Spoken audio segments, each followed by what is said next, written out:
Hi everyone, this is Rohit from Lifestyle Mastery, and I'm excited to have Aline Lerner, who is the founder and CEO of Interviewing.io, which does anonymous mock interviews with engineers from top companies. Aline is an alumni of MIT, and a big thanks to A. Moa from Boomerang for the introduction. Welcome to the show, Aline.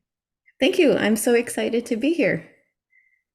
Awesome. So, it's great to have you, and you do have an interesting journey. How did you get your start in interviews, into startups, and what made you build interviewing.io? Yeah. So many years ago, I was working as a software engineer. Right. And toward the end of that, I was running a small team. I did it for about 5 years total. And you'll see why it was only 5 years in a moment. But I was running a small team and I had to deal with hiring for the Right. first time. And none of us had really dealt with it in a meaningful way before, really. And at least nobody on the Eng team. And we didn't have a recruiter on staff. This was a small bootstrapped SaaS company. So we were all constantly getting interrupted to do interviews and do our own scheduling. And eventually I thought, you know what, guys, I'll make a spreadsheet. I'll fall on this sword and make it so everybody can get back to work. And that was the beginning of a decade plus long journey where I just fell down this rabbit hole where interviewing and recruiting became my life. But as I got into it, I realized that the challenge wasn't in making a spreadsheet. The challenge was in identifying good talent, figuring out how to do that, making sure that hiring was actually efficient. And I actually got so fascinated by the problems that I tried working as a recruiter for a few years to try to learn what it was like. And I ended up running recruiting at a few companies. Then I started my own recruiting firm. And then that very windy path led me to start interviewing IO. But basically, we are primarily a mock interview platform. That's what the majority of our users start using us for. But we also do hiring on the back end. And I'll talk a little more about that later. But basically, I was trying in one fell swoop to solve everything that I had seen broken about hiring on all sides of the table. Right. And the biggest problem by far was that people really, in the absence of something better, insist on using resumes to try to Mm. figure out if somebody is actually a good engineer. And there's no relationship between what's on somebody's resume generally and whether they're good. There's some like loose relationship sometimes, but it's not nearly as predictive as people think. Mm. But in the absence of something better, that's what companies use, and as a result, a lot of very good people end up getting written off. Yeah. The other problem is that even if you look good on paper, so you worked at a FANG, you went to a top Yeah. school, getting into a company that you're interested in is actually really, really hard. You basically have to hope that a recruiter from that company contacted you recently, because if they contacted you a long time ago, they probably don't work there anymore. I think like recruiters average tenure is like 6 months or something. So you have to go through your old LinkedIn spam when you decide you're looking. You're like, okay, I guess I'll respond to this. And then, that person isn't there anymore. Or you have to know somebody and then they have to refer you in. Yeah. Um, and if you don't have a recruiter that contacted you and you don't have somebody that already works there, how do you get in? It's like screaming into a black hole. And Mm. that is even true for candidates that are traditionally very well qualified. So these are the kinds of problems that we set out to solve. Like my goal is if you're a great engineer, I don't care what you look like on paper, you should be able to press a button and talk to any company that you want at any time without having to have endless recruiting conversations and scheduling, and you just should be able to do that. Why Yeah. can't you? Yeah. So our mission as a company is to make hiring efficient Right. because we think that that's the only way Yeah. that hiring can actually be fair. Mm. Got it. Interesting. You mentioned that you can't look at somebody's resume and find out they are good in coding or they're good in technical. But do you think and it also counts for sales? Do you think uh, the the way we look at recruiting by looking at a resume and applying it online? Do you think a better way is through references, or what do you think is the better way than just Yeah. sending out hundreds of resumes a day? Yeah, really good question. I mean, I think in today's world, getting a referral is Yeah. certainly better, but not always.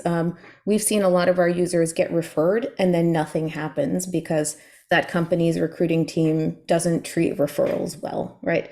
How high functioning a recruiting team is really varies from company to company. And some of them don't have a robust process for moving referrals through the pipeline, even though those people are a little bit better than people that you would pluck just out of the random pool of people applying to your company. But I don't think that the right path is either of these things. What we're trying to build, and well, I shouldn't say trying, we've built it. What we're trying to publicize and have more companies use is basically a candidate-led model. Right. And the way it works on Interviewing IO is, and we'll talk about the mock interview piece too, I'm sure, but you start doing mock interviews. We don't care who you are. We don't care how you look on paper. We don't care where you went to school. We just let you practice.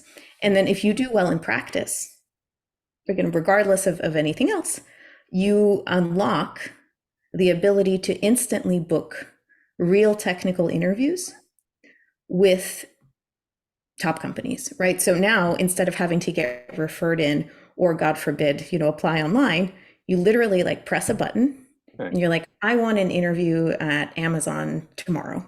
Okay. And I want to talk to an engineer. And then you just do that. So on our platform, you press a button and then you have an interview with an Amazon engineer. I mean, right now they're frozen, as are many other companies, but up until the world started to explode, that was the case. And that interview is still anonymous, right? Just like practice, we don't care who you are, we don't care where you went to school. When you interview at a company like Amazon with us, they don't know anything about you. They just know that you've done really, really well in your practice. Yeah. And then at the end of the interview, if you do well, you unmask and then you move straight to an on-site. So something like that is much closer in my mind to how hiring should work. Right. Maybe even in an idealized world, you don't have to interview again, right? Right. Once we know you're a good engineer, how many more of these interviews do you need to do? My ideal kind of vision for this is at some point you just say, I want to talk to a founder, I want to talk to a manager, right? I want to learn a little bit about the roadmap and about the culture and projects and tech stack. And if I'm interested, then I just go straight to an on-site. And but it should all be driven by candidates. No recruiter outreach, no nothing. You just decide what companies you want to talk to. Any company you want to talk to, you just do it. Correct. And I want to understand, how has the 2022 layoffs, affected engineers, especially, with the news of Google firing, as well as Amazon, firing a lot of engineers. And you did mention there's a hiring freeze. What should be your advice for engineers? Yeah, it's rough out there, but I think I'll start by talking about something that I think would be surprising to many of your listeners. Right. So I recently, actually, I'm running it again now to get more people to respond, but I ran a poll on Twitter just to get a feel for how many engineers people think got laid off in the last year. Okay. And people think it's generally somewhere between 50,000 and 100,000. Yeah. And that's because the press keeps talking about tech layoffs, right? And every day you're reading about a new tech layoff that has tens of thousands of people. But nobody ever tells you how those layoffs are broken down by function. So, what portion of those are actually engineers? What portion are recruiters? What portion are marketers? You don't really know. Right. So, we did a little bit of digging, well, a lot of digging. And from what we can tell, only about 5% of all layoffs are software engineers. Okay. So in between the start of 2022 and now, somewhere between 150,000 and 200,000 people have gotten laid off. But if you quickly crunch the numbers, that's somewhere between 7,500 and 10,000 engineers, which is an order of magnitude off from what I can tell, Yeah. what most people think it is. Now, of course, it's still really heartbreaking for those people, especially from, what I can tell, many of the people being let go are not being let go for performance. They're Yeah. being let go because, frankly, the company didn't do a good job of planning or overhired, right? Yeah. So there are a lot of great people, and especially what's terrible is people that are here on visa, right, and then only have Yeah. 60 days. But so I think first thing is like engineers are not getting laid off as much as the press would have you believe. But I think that the best thing that you can do as a software engineer is to keep your skills sharp, Yeah. right? Technical interviewing is a nasty beast. There are a lot of things that are bad about it. And of course, you might say, well, you're the founder of a practice platform. Of course, you're going to tell people to practice. But the reality is that that matters now, probably more than ever. And the more senior you are, Yeah. ironically, the worse you do in some of these interviews because it's more and more removed from the work that you're doing every day. So I think just spending a little bit of time getting your reps in is not a bad thing. And I think that things will start to settle down, hopefully, in the next 6 months. There will at least be some more clarity Yeah. around who's hiring and who's frozen. And then I think we're going to see a lot more people starting to move around once it's clear that hiring isn't gone, and it's not going to be gone. Okay. Okay. Got it. Interesting. And I want to understand what are the some of the common problems engineers face when interviewing. Yeah. So we've seen a few things that people do wrong, and we've hosted like over 100,000 mock interviews at this point, and we collect all the data from those interviews, and we haven't even really scratched the surface of crunching it well, but we have done a little bit of work, and we've seen some patterns. I think that the biggest mistake that people make is to go into interviews unprepared. Yeah. Um, and by extension, I think sometimes what happens is a recruiter will reach out to you, right? And maybe it's a recruiter from a company where you really, really want to work. Yeah. And then you feel a lot of pressure to agree to interview Yeah. because this is your shot. Like you finally heard from this company. So, of course, you're going to say yes. What people don't know, and if your listeners remember one thing from me talking, it's, I hope, what I'm about to say. It's totally okay to say, yeah, I'm really, really interested, but I need a little more time to prepare.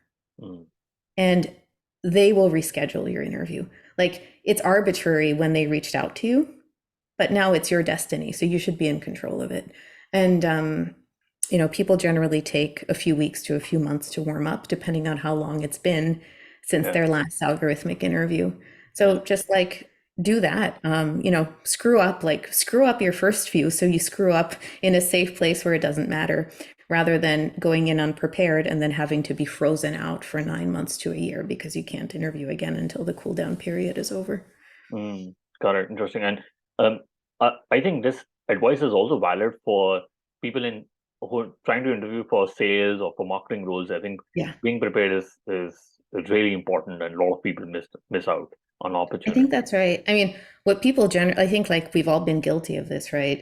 Is you go and you end up interviewing at companies you don't care about as a way Yeah. to practice, right? Where you're like, So okay, let's do these few throwaway interviews and then we'll do better. And I know that people in every industry do that. So even if you don't use us, yeah. it's a do that. Yeah. But also it's probably better to use us because then you don't have to do all the song and dance around those interviews. You can just show up and start practicing instead of talking to recruiters all day and lying about how excited you are. Yeah. Yeah. Absolutely. And do you think somebody should prepare like 20 hours for one interview? Do you have those sort of suggestion or advice for people? It varies a lot. Okay. I think that sounds about right, but it does vary.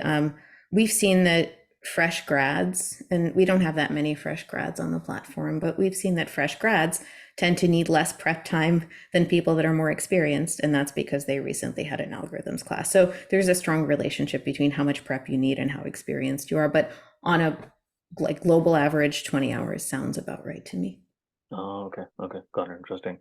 Um, and yeah, how important is communication when it comes to technical interviews? Especially a lot of technical people are they don't need to really uh, be a great speakers, but how important would you say is communication when you're trying to communicate your ideas?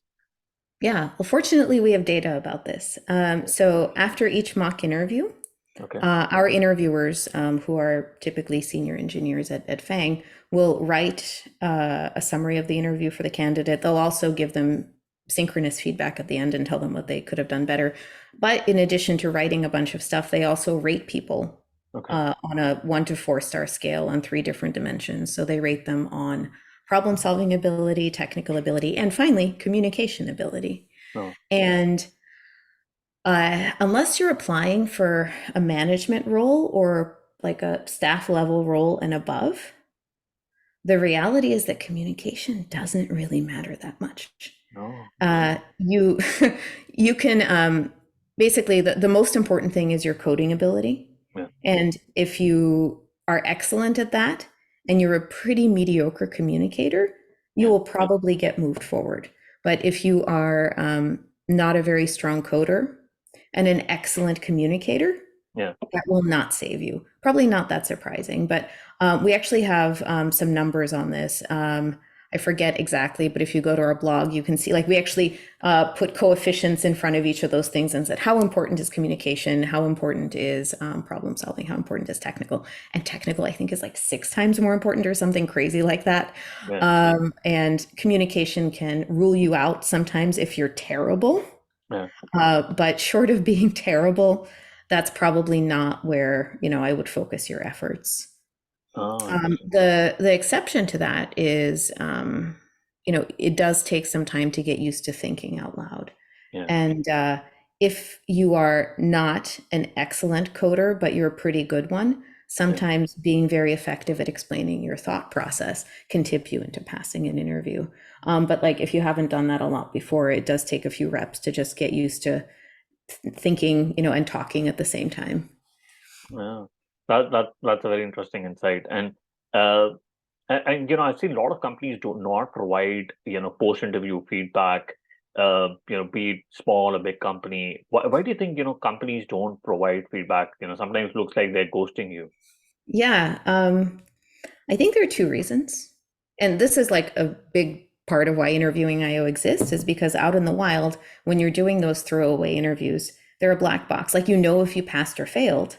And Yeah. if you don't hear from them, you can assume that it was a fail, but you don't know what you did well, you don't know what you did poorly, and people are actually really, really bad at guessing how well they did and assessing their own performance. So Yeah. I think there are 2 reasons companies don't provide feedback. The first one is fear of getting sued.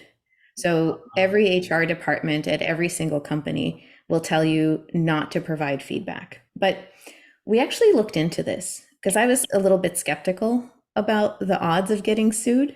So we went through LexisNexis, which is this database that has like every court case in it ever, to try to figure out how many engineers have sued a company because they got post-interview feedback. And uh, that number is 0. yeah. It has never happened. Now, that database doesn't necessarily have cases that settled out of court. So I Okay. suppose there's a world where maybe that's possible, and this is just US cases. But either way, it's not a thing that happens. But as always, these departments are not actually thinking about what's best. They're trying to protect you against risk, even if that risk is very small. So that's the first reason. The second reason, I think, is fear of candidates getting defensive. So if you deliver feedback and somebody didn't do well, you don't want to deal with somebody arguing with you, right? It's not going to reverse your decision. It's just going to be awkward and unpleasant for you. And I think that's a legitimate concern. One of the reasons interviewing IO is fully anonymous is to help with that.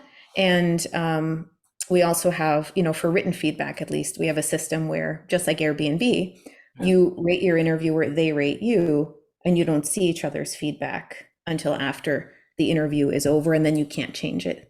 But of course, many of our users want synchronous feedback as well because they want the opportunity to ask follow-up questions of the interviewer. Yeah. And over time, we have figured out the formula for how to deliver feedback without candidates getting defensive.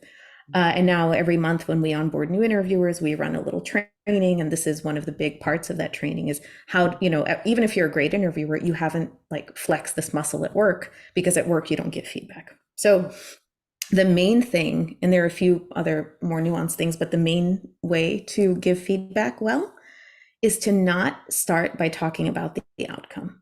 So I know that that's what the person wants to hear, Uh, but why do people get defensive, right? It's because they feel powerless. And if you start by telling them they failed, it's going to potentially be a shock. they're still processing that information. And then even if you are telling them really constructive, useful things after telling them that they failed, they're probably not in the right headspace to receive that feedback. So what we recommend instead, and this takes more work on the part of the interviewer, but what we recommend is taking really thorough notes during the interview, and then asking yourself, like, hey, did this candidate did they think about trade-offs, right? Were they able to reason well about time and space complexity? Did they, and these are just a bunch of leading questions, did they choose a programming language that they actually weren't super comfortable in? Or, there's some languages where you can write idiomatic expressions, and did they like not do that well? Right. Were there any obvious off by one errors in their code? If they're designing a system instead of, doing an algorithmic interview, did they jump too fast to like rattling off Kafka or whatever instead of explaining like why it's Kafka? So there are a lot of these common leading questions and mistakes that people make. So you just go through and you just say, hey, you did this well. Yeah. This thing wasn't as good. And you literally just go line by line and talk through that. Sometimes it even helps to pinpoint the code they've written and say, hey, did you notice this here? And just get very constructive and very specific right away. And then people will be interested, right? You're talking about them. So they're able to put away this, did I pass or did I fail? And what we found is that by the end of the discussion, the pass fail thing is almost an afterthought. Mm. Right? Because you've had such a healthy, constructive, useful conversation about specifics, and you're Yeah. walking away feeling like you know what you need to work on, and then you don't feel powerless Yeah. anymore. Yeah. Last thing I'll say is what some of our interviewers have done also that I really, really like. Not everybody has to do this, but I thought it was kind of cool, is some of them will ask the candidate to do a self-assessment Mm. where at the end they'll say, well, how do you think you did? What do you think you did well? What do you think you didn't do so well? And then the candidate will give their own assessment. The interviewer should write that down and then go through it together with the candidate and be like, actually, you said your code quality was not that good, but I thought it was great. And I really like what you did here. You said that you didn't think that you talked out loud enough during the interview. I agree with that. Here are places where you went silent and where I didn't know what you were doing, and so on and so forth. So all of those are remarkably effective techniques, and I wish companies would do this. But Yeah. in the absence of that, at least, you have a place to practice. Yeah. Yeah. So super interesting. And yeah, when it comes to management roles, if you're trying to get into, say, careers in investment banking, consulting, it really matters, which B school do you go to. But doesn't matter which engineering school you go to, if you went to MIT or any of these great engineering schools, does it really, give a bias to the interview? So I don't know that much about business school, Yeah. but at least for law schools, I Yeah. think the way it works is there's actually a pretty significant difference between like the top school and school Yeah. number five, right? It kind Yeah. of drops off, and the gap between two and three is like big, and the gap between three and four is even bigger, right? Yeah. Yeah. I don't think it's that way for software engineering. I think it's more bimodal, right? So either you're at a top school or you are not. Yeah. And like and in some ways that's better because uh, if you're in a top five school, you're probably going to be treated the same way as somebody that's at a top one school. Yeah. But if you're in a top 100 school, good Yeah. luck, right? And you can see this play out. In which career fairs, in which universities companies usually visit. Mm. And it's confined to typically a list of 10 to 15 schools. Yeah. And that thinking isn't just for junior hiring, right? That thinking pervades the entire continuum of seniority. So like those are the schools, and recruiters have been trained to look for those schools. And that's kind of that. Now, over the course of your career, right? So Yeah. let's say you dropped out of college and it wasn't a particularly good college. Yeah. If you get a job at Google after that, Yeah. then it doesn't matter where you went, because as long as you have like one stamp on your forehead, It's Yeah. fine. Okay. But if you don't have any of that, I think it's going to be very, very difficult. And I've seen this so much. When I used to work as a recruiter, I used to actually conduct interviews for all my candidates because I thought I'm technical. I can actually find out firsthand if they're good. And if I'm going to put my name on somebody, I really want to feel confident that they're as good as I say. So what would happen is I'd interview people, and some of them didn't look very good on paper, but I was like, wow, this person's a fantastic engineer. Then Yeah. I would go to my clients, and I hired for like probably 30 big startups that are now public companies. This was years ago. So if you think of like all the FANG adjacent companies that IPO'd fairly Yeah. recently, like back then, they were probably my customers. Mm. And the pattern that I saw over and over was that their recruiting team would not engage. And they didn't care. I mean, why would they care what I think? I'm just like a random person. But it wasn't really about them not trusting me. It was about they had basically a spec. So they're like, these are the acceptable schools. These are the instructions that we've been given. And Okay. these are the instructions that we're going to follow. And they're really not incentivized to take risks. So now it's gotten a little bit better because there's been a lot of very loud and good discussion about diversity in tech. Yeah. And you certainly can't diversify your Eng team if you keep hiring from the same 5 schools. Yeah. But there's still a lot of work to do. And I don't think those attitudes go away. People talk about unconscious bias a Yeah. lot, but Yeah. this is a conscious bias. And Yeah. this conscious bias is codified into how the hiring process works. Mm, got it. And Ellie, you've been the CFO close to 7.5 years. Now, how do you approach the learning process for all the new skills and disciplines you need to add over the course of your journey with interviewing.io? Yeah. I think this is a blessing and a curse. Yeah. I am not very good at learning by reading or by listening. I just have to do. Do okay. So the nature of my job is that it just forces me to do things.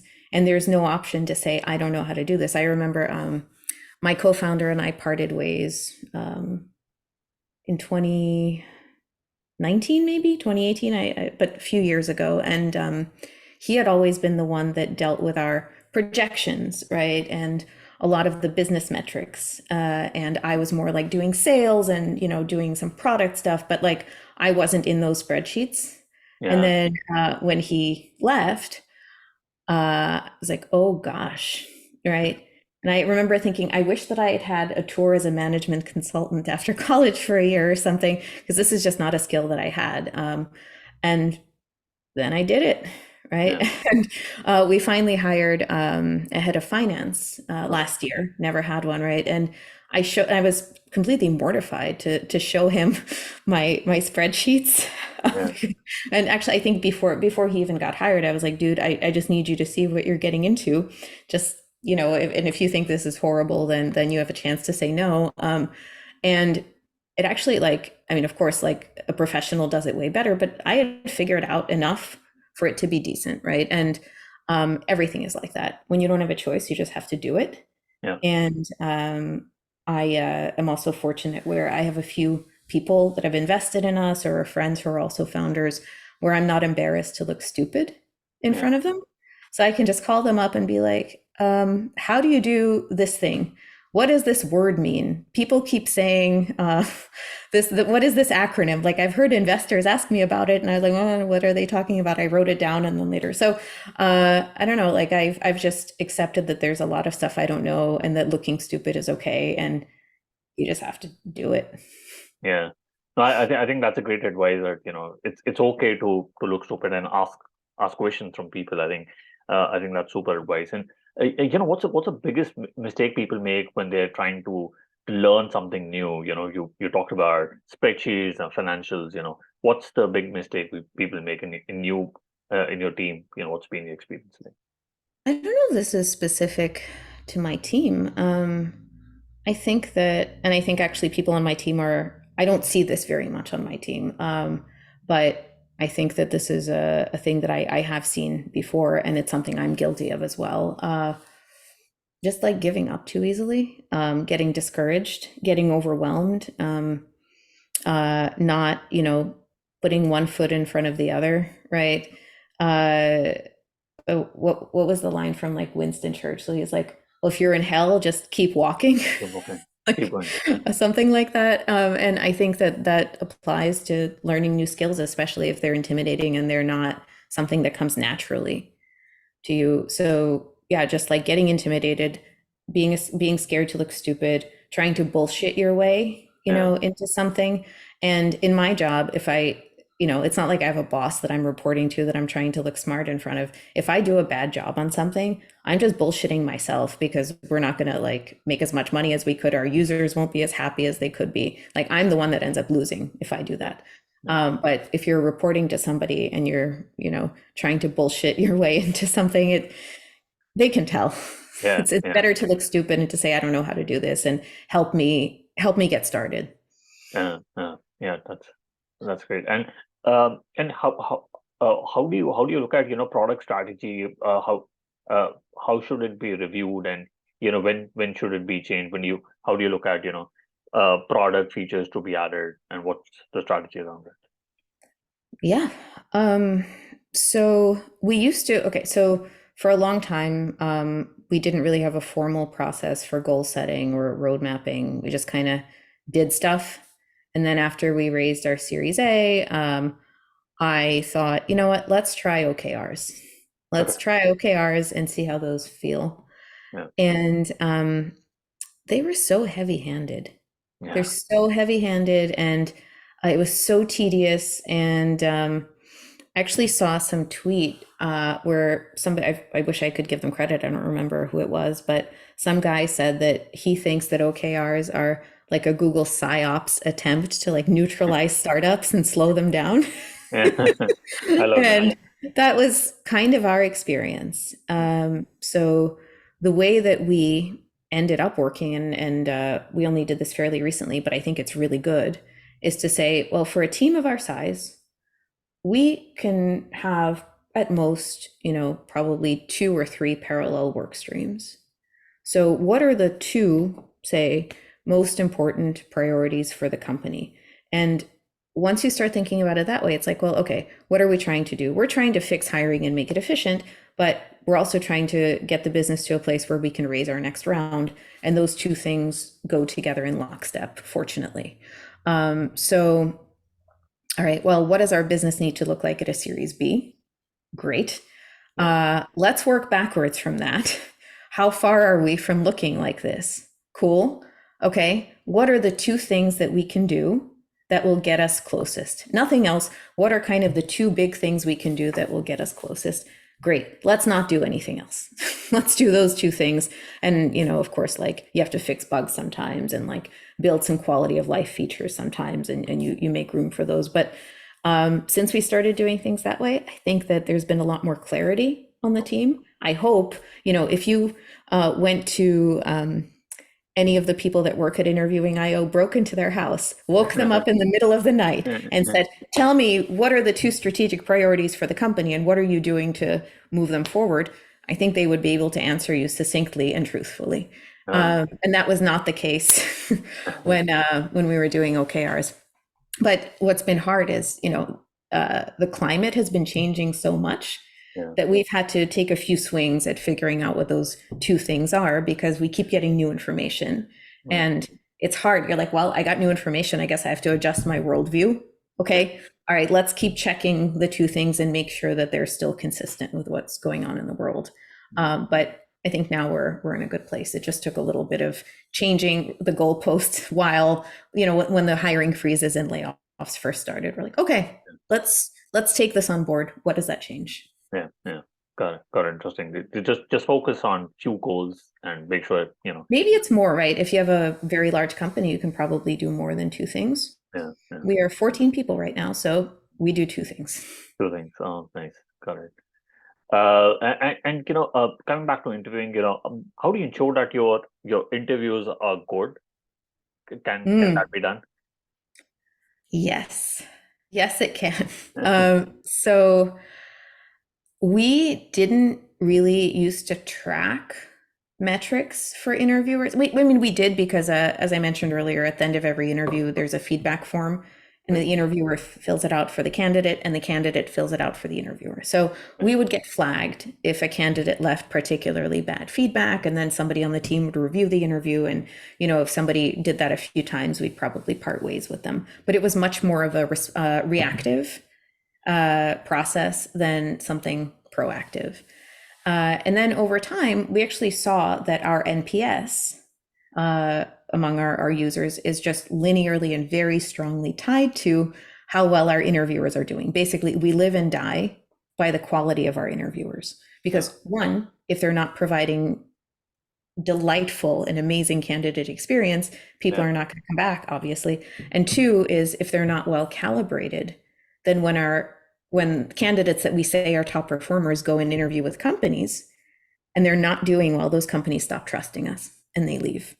Yeah. So live and die, like really, really important. So we actually started trying to come up with a scoring system, and we recently wrote about how we did that. But for every interviewer, we have two metrics that we track. One is a candidate experience score, and that is kind of a model based on candidate feedback, and that helps us predict what is the like for each interviewer, how likely it is that the last candidate they interview is going to leave the platform after that interview, right? Like, what's the likelihood of them like making somebody leave? And then the other score is calibration, and there we're like, are you too strict? Are you too lenient? Or are you just right? And the way we figure that out is we look at how the candidates that they've interviewed end up doing in real interviews. Oh, okay. Okay. And then we expose both of these metrics so every interviewer can see exactly where they're at. And if they start to slip, our system just automatically throttles them. So we always make sure that our best interviewers are the most likely to get booked Mm. for mock interviews. Okay. Okay. Got it. And that's the metrics you track for each interview? For each interviewer, and then of course we track them in aggregate so we can quickly look at a dashboard and be like, how's our interviewer quality? Oh, interesting. So super interesting. And what do you think, in your view, is the biggest mistake hiring managers make when they're hiring? Oh gosh, not using us. No, I'm just kidding. Um, let me think about that one. I think forgetting that an interview is not just a vetting process or a vetting vehicle, but a selling one as well, right? So uh, it's not just about evaluating people, Yeah. it's about making them want to work for you. And I think the most effective way is, other than paying somebody an obscene amount of money, right? But assuming you're paying market and you're competing with other companies that are also paying market, the most effective way that you can sell a candidate is to get them excited during the interview process. It's not going to be something a recruiter tells them. It's not going to be your perks. It's going to be how much chemistry did they have with the people that they spent time with, and how excited are they about the problems that you're solving. And the interview is the exact place where they're making that judgment. So one kind of a subcategory of that mistake is hiring managers not investing the time to come up with unique interview questions. Okay. If you're just pulling questions off of Leet Code or whatever, Mm. it's such a missed opportunity, right? You want to ask questions that somebody can solve in 45 minutes, right? So you have to pare them down and make them simple enough that you can, but they have to be based on the work that you're doing, such that the candidate has fun with it, and then once they leave the interview, that's stuck in their head, and then they're thinking, wait, like, if I'm trying to predict attrition among users, I said this thing, but here's a better way to do it, right? And then now, like, you're in their brain. You're in their Yeah. brain. And if you can turn that interview into a collaborative exercise where two people can see if they can be smart together, which is all you want. You just want to be smart with somebody else. True, That's it, right? true. How do you do that? And the difference between great interviews and terrible ones is huge. Mm. And there's just not that much effort put into it. I guess one other mistake I'll mention too is I've yet to see a company properly reward and incentivize their interviewers. So Mm-hmm. you don't get paid more for Yeah. conducting interviews, right? It's just an interruption, and you have like real work that you need to do. So, And of course, like you're not going to do a great job. But we've seen that, we pay interviewers to do interviews. So we see like what happens when you actually incentivize people. And um, we've also seen like it's pretty bimodal. Like people either love it or hate it. If mm, you hate being an interviewer, you're never going to do that magical thing where you turn it into a collaborative exercise. You're just going to go through the motions and like lie back and think of England or whatever. And that's going to be that. And you're mhm, not going to be able to sell candidates. So just take those people out of the rotation, like find some other way for them to do it. And then make this part of your promotion packet. Be like, mm, how good are you at attracting candidates? How good are you at evaluating candidates? Let's make it so like this is something that you're getting better at and proud of yeah. rather than this like distraction. Mm-hmm. Got it. Super interesting. And Aline, I quickly want to do the top three. What's your favorite business book? I don't know. Um, I don't really read. That's an Uh, embarrassing thing. But uh, uh, you know what? There is one that, and this is not even a business book. Um, I got this book from a friend of mine. It's called Small Unit Leadership, yeah. and it was written by a guy that was running, I think, a platoon in Vietnam. Uh, And it's just about like how do you get people to do the things they need to do in hard settings, and how do you motivate people, and and it's very, very practical advice, like the most practical leadership book I've ever seen. It's like, say this to this person, don't say like, and the army, for regardless of how one might feel about the army and war, has had hundreds of years of yeah. honing leadership, True. and where many people in our space don't think about learning from that. So yeah, it's called Small Unit Leadership. It's really, really good. Yeah. No. Absolutely. I think I'm going to read this book, and I'm going to put that in the show notes. And if you could go back in time when you started interviewing.io, what is one thing you would have focused on or done anything differently? Yeah, I made one big mistake, I think. Well, I made a lot of small ones too, but I had the idea for interviewing IO back in 2014, and it grew organically out of a lot of the work I was doing as a recruiter, because I was already doing mock interviews and Yeah. trying to figure out how to get companies to talk to those non-traditional candidates. And eventually I was like, oh, wait, if you make this anonymous, then I can trick them into it. And I had the idea in 2014, and the way I validated it was by posting on Hacker News. I made a very ugly landing page, and it just said, think free anonymous mock interviews with engineers from top companies, or free anonymous technical interview practice, something like that. And it did really well. It was on the front page, like number one on Hacker News for 2 days, I think. Nice. And we got like at least 5,000 signups in that time. Wonderful. So I was like, okay. And then and we didn't have a product. I mean, Yeah. there's no we. There was nothing. It was just this shitty landing page. And once I saw that people wanted it, I, instead of jumping right on it and building and dropping everything else, which is what I should have done, I spent weeks kind of like worrying about it and not knowing what to do. And then I'm like, okay, I need a co-founder. So let me like get one friend, and maybe he wants to work on it. And then this other friend, and maybe he wants to work on it. And I went through a few friends, and they all helped. But like, then I was working with this guy that was helping, and he and I would work on weekends, Uh, but he wouldn't quit his main job. And just months and months and months went by, and uh, that list just got stale and staler and staler. If I were doing this again, I would say, fuck it. You don't need a co-founder. yeah. Um, just do the thing. Find a way to do the thing. Mm, And don't worry about it. Just do the thing. yeah. Yeah. No, I think that's super story. And if you could go back, sorry, do you have any favorite online tools? Example, Gmail, Slack, Zoom, anything other than interviewing.io? Mm. I really like a tool called Heap. Keep. Mm-hmm. Yeah, HEAP. So Heap has been part of our stack since day one, because it does analytics, but you can basically plug it in and it'll log all the client side stuff that happens on your site. Okay. But you don't have to tell it what events to log, right? You don't have to worry about it. It'll just log all the things.